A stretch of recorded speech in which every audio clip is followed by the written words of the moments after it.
नमस्कार, आप देख रहे हैं एक नई उम्मीद।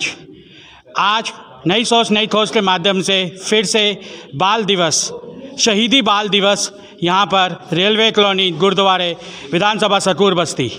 आज हम बातचीत करेंगे इतिहास, सिखों का इतिहास और बाल दिवस के बारे में बातचीत बताएंगे हमारे यहाँ पर सरदार जी। वाहिगुरु जी का खालसा, वाहिगुरु जी की फतेह।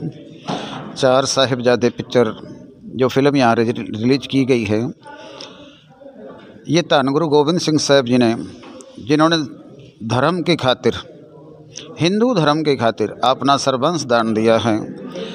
अपना पूरा परिवार, माता जी, पिताजी, उनके चार साहिबजादे, जिन्होंने सिर्फ धर्म की खातिर उन्होंने बलिदान दिए हैं।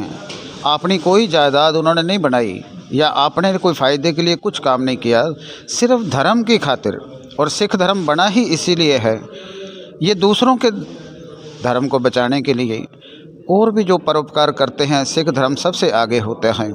कहीं भी कोई आपदा आती है तो सिख पहले ही वहाँ पहुँचते हैं और सेवा भी करते हैं। और ये सारी गुरु की कृपा है, गुरु की इनकी बहुत ऊपर कृपा है इनके ऊपर।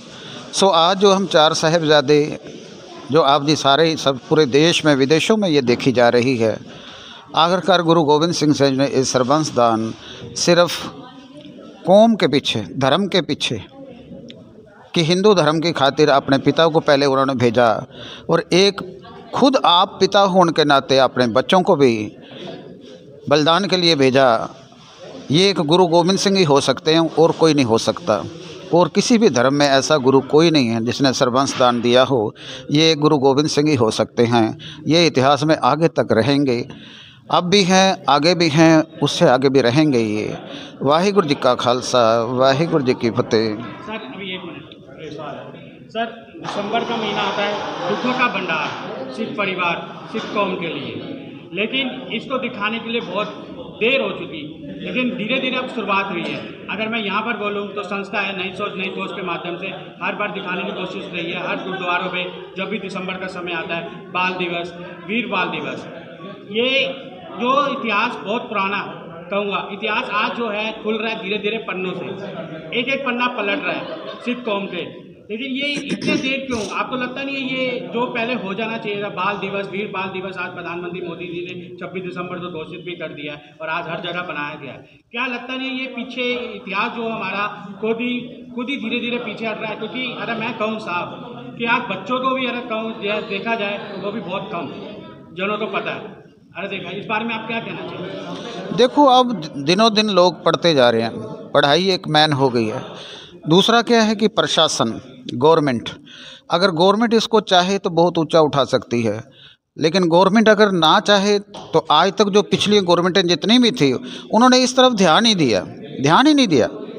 क्योंकि सिख धर्म एक मात्र 2% इनको बोलते हैं और हमेशा सुर्खियों में आते हैं, इसलिए किसी ने इनकी तरफ ध्यान ही नहीं दिया। हमेशा इनको नीचा गिराने की कोशिश करी है। जबकि अगर गहराई से देखा जाए तो हिंदू कौम अगर बची है तो गुरु तेग बहादुर साहब जी की वजह से है। आज अगर वो बलिदान न देते तो मेरे ख्याल में हिंदू कौम के जो सिर के ऊपर जो सिंदूर भरते हैं ना, ये भरा ही ना जाए। सारे सबों की सुन्नत होती, एक ही कौम होती, वो मुसलमान होती।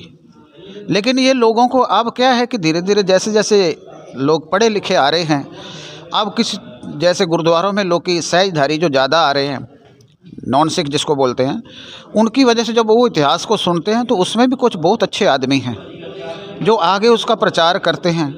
और आगे ये प्रचार आगे प्रशासन की तरफ से भी हो रहा है। सो ठीक है, आप कह रहे हो कि मोदी जी ने इन चीज़ को किया है, ठीक है, उन्होंने किया है।